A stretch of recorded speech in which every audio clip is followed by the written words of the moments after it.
morning, I am Neshan Lee and I am going to show you how I make dried fish. Here are the ingredients.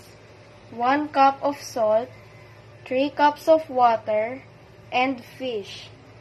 The tools are net, spoon, 2 containers, and strainer. The procedures are: first, split the fish, remove the gills and internal organs of the fish. Wash them thoroughly.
Second, place the fish in the strainer to remove excess water.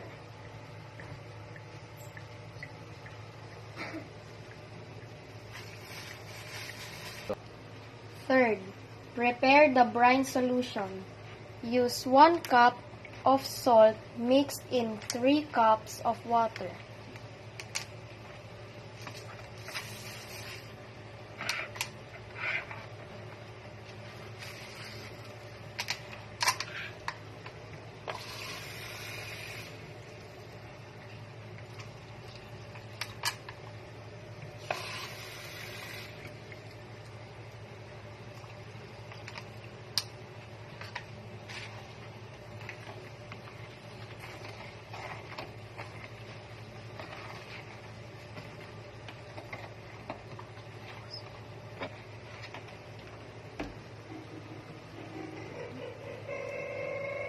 Fourth, place the fish in a large container and pour the brine solution.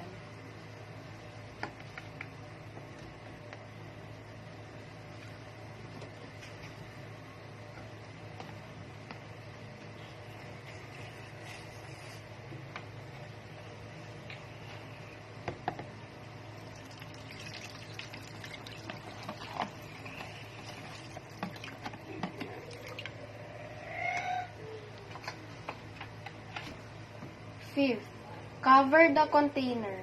Let it stand for 6 hours.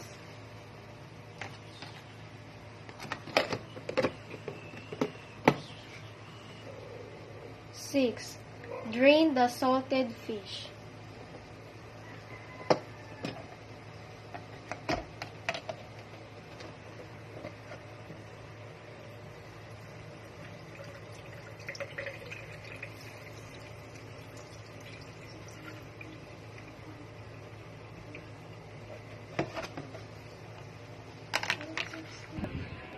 Arrange the fish in a wire screen mesh.